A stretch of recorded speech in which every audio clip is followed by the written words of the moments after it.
Halo, perkenalkan nama saya Gina Gania Mawarahma dengan NPM 60232100024. Di kesempatan kali ini saya akan menjelaskan tentang Assessment Center atau biasa disingkat dengan AC.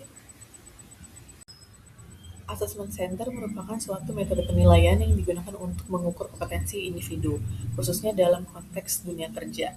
Nah, metode ini dimanfaatkan dengan berbagai teknik seperti simulasi, tes psikologi, observasi, serta wawancara. Keunggulan dari Assessment Center ini dibandingkan dengan metode lainnya terletak pada fokusnya terhadap perilaku nyata pada individu dalam situasi yang menyerupai pekerjaannya.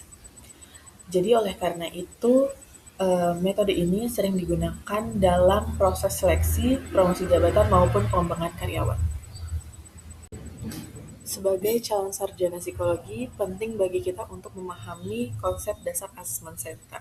Hal ini dikarenakan Assessment Center memiliki keterkaitan yang erat dengan bidang psikologi industri dan organisasi atau PIO, khususnya dalam proses rekrutmen serta pengembangan sumber daya manusia. Dengan memahami metode ini, kita dapat menilai perilaku individu secara lebih objektif dan sistematis. Nah, selain itu, kemampuan dalam melakukan observasi dan asesmen juga akan meningkatkan profesionalitas sebagai lulusan psikologi, terutama apabila kita berkarir di bidang human research atau psikologi industri.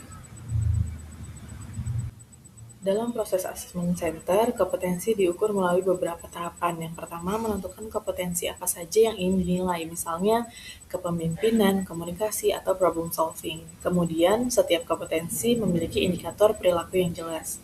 Nah, selanjutnya, peserta akan mengikuti berbagai simulasi atau tugas dan asesor akan melakukan observasi terhadap perilaku yang muncul. Penilaian kemudian dilakukan berdasarkan standar atau kriteria yang telah ditentukan, sehingga hasilnya lebih objektif dan terstruktur.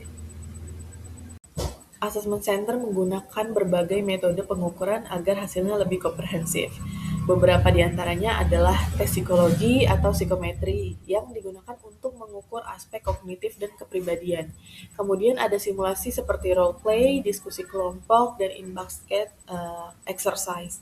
Nah, selain itu terdapat juga observasi langsung terhadap perilaku peserta, serta wawancara berbasis kompetensi. Kombinasi dari berbagai metode ini membuat hasil assessment center lebih akurat dibandingkan hanya menggunakan satu alat ukur saja.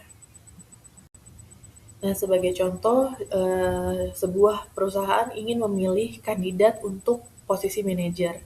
Jadi meskipun beberapa kandidat memiliki kualifikasi yang mirip di atas kertas atau di CV, perusahaan membutuhkan cara untuk melihat kemampuan mereka secara lebih mendalam. Jadi disinilah assessment center digunakan. Jadi melalui berbagai simulasi, perusahaan dapat menilai kemampuan kepemimpinan, komunikasi, dan pemecahan masalah atau problem solving dari setiap kandidat. Hasil dari assessment center ini kemudian membantu perusahaan dalam menentukan kandidat yang paling sesuai dengan kebutuhan organisasi. Demikian pemaparan mengenai assessment center yang dapat saya sampaikan. Semoga materi ini dapat menambah wawasan serta pemahaman terkait pentingnya proses asesmen dalam dunia kerja.